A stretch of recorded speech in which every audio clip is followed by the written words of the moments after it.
Bismillaahi Raxmaani Raxiim. Cashirkeena xiga waxaa ka bilaabanaa to select one slide hal slide hadaa rabtid inaad dooratid and thumbnail Spain ka tagaysaa kaliya waxaa leenahay slide ka aad rabtid inaad dooratid. Waxaa leenahay to select multiple consecutive slides xiga ama isku xiga hadaa rabtid inaad dooratid waxaa leenahay thumbnail Spain aad tagaysaa first slide ka aad rabtid aad tagaysaa kadib waxaa leenahay hold down waxaa qabtaa shift key and then click waxaa leenahay the last slide that you want to select aad rabtid inaad dooratid. hadaa rabtid markaa to select multiple non-consecutive slides badan oo isxiga aragna si loo doorto. marka hadaa rabtid slides badan oo aanan isxigin ama iskala fog hadaa rabtid inaad dooratid waxaa leenahay thumbnail Spain aad tagaysaa hold down waxaa qabtaa control key and then kadib waxaa leenahay click each slide that you want to select aad rabtid inaad dooratid. waxaa leenahay formatting text sida loo sameeyaa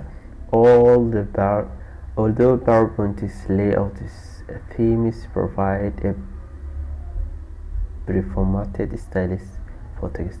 marka waxaa leenahay inkastoo layoutka ama themeska PowerPointiga uu leeyahay ay ku jiraan styles hore loo diyaariyay qoraalka iyo waxaas dhan. marka waxaa leenahay you can manually change the formatting text. waxaa bedeli kartaa formatting text micnaha qaabka loo qurxiyo to meet your needs micnaha yani wixii aad u baahanaysa ula kulanto micnaha yani baahidaada ku dawqi kartaa. for example you may want to bold a word or a phrase to emphasize key points. marka waxaa leenahay haddii meel yar aad rabtid inaad bold ka dhigtid oo kale muujisid oo isticmaali kartaa. The font and paragraph groups on the home tab of the ribbon contains the most commonly used text formatting commands loo isticmaalo inta ugu badan ku jirto. waxaa la markaa clear hadaa rabtid inaad sameysid select waxaad doortaa textiga aad rabtid formatiga leh kaasoo marka aad rabtid in aad clear ku sameysid. marka clear sida loo sameeyaa waxaa leenahay textiga formatka leh aad tagaysaa kadib clear leh. marka clear macnaheedu waxaa waaye yani format ama qurxin ama forty bold midab wax noocaas leedahay xarta asalkeedana ku celis. marka waxaad isticmaalaysaa clear wax la yiraahdo practicada ku arkeena. waxaa leenahay marka home tab tagaysaa point group kadib waxaa leenahay click clear all format button saasaa macnaha stepkaas u mari kartaa. hadaa rabtid marka copy format inaad sameysid select waxaad doortaa text that has the formatting you want to copy. marka waxaa leenahay formatting copy hadaa rabtid waa inaad marka copyga mid hore u jiro aad ka qaadan kartid ama mid cusub aasaasid kadibna midkaas aad sii koobiyeysid qoraalada kale aad kusii koobiyeysid si waqtiga uu kugu ilaaliyo. waxaa leenahay home tab tagaysaa clipboard group kadib waxaa leenahay click formatting paint button ku dhufo.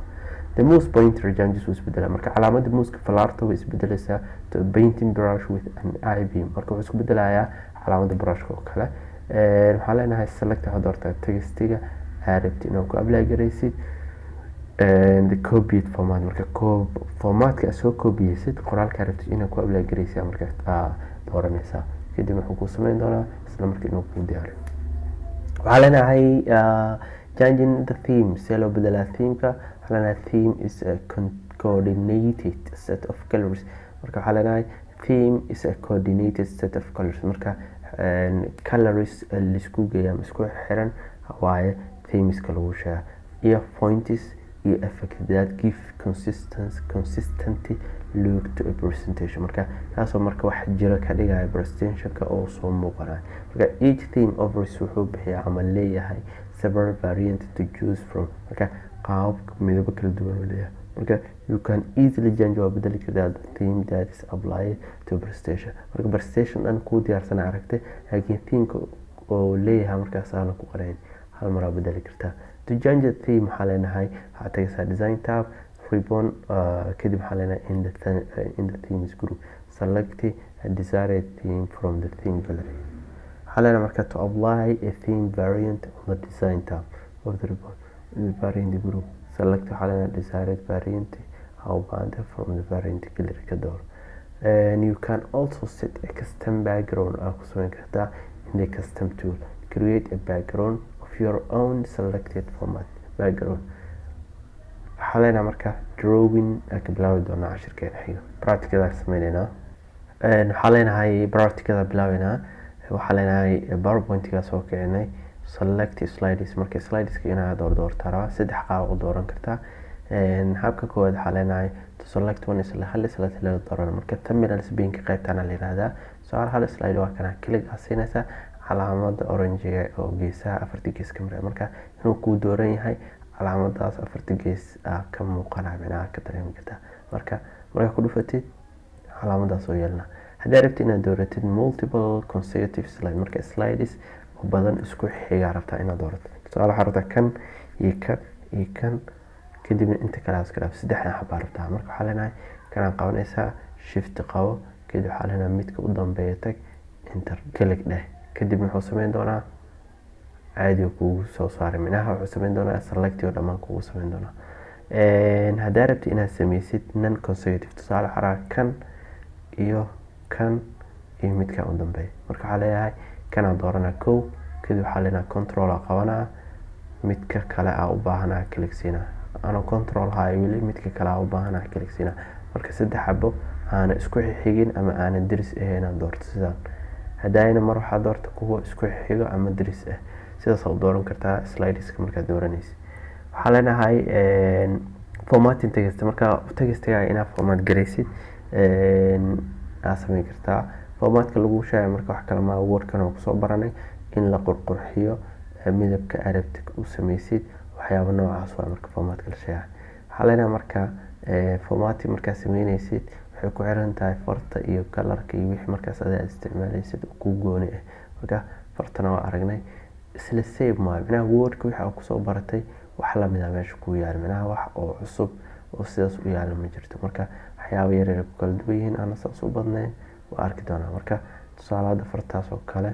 haddii rabo inaad sameeyo waxaan dhigi karaa saan oo kale ka dhigan karaa farta waaweyn haddii rabo inaad ka dhigo inta imaanaya meeshaan imaanaya farta waaweyn haddii rabo inaad ka dhigo sida waxaa leenahay uppercase oo kale sidaas ay noqonaya laakiin sentence-ka iyo whatever sidaas ku qurxan tahay waxaa leenahay marka waxay ku xiran tahay sida adiga u qurxsato marka waxaa rabaa tusaale paragraph-ka u horeeyo waxaa sameynayaa waa qurxinayaa xoogaa tusaale waxaa gelinayaa bold kadib waxaa leenahay fartan weyney kadib waxaa leenahay midab u yeelayaa tusaale noocaas oo kale ka dhigi marka maxaa sameeyey formatting sameeyey fartii xoogaa waa qurxiyey marka waxaa rabaa formatkaas in aan sameeyo clear waxa la yiraahdo marka clear waxa waaye sida asalka ay igu celi yani iga celi waxaan hadda isbedelka sameysay qoraalka asalkiisa igu celi marka waxaad dooranaysaa qoraalka aad rabtay inaad clear ku sameysay kadib waxaa leenaysaa points guru waa imaanaysaa kadib meeshaan waxaa leedahay clear button waaye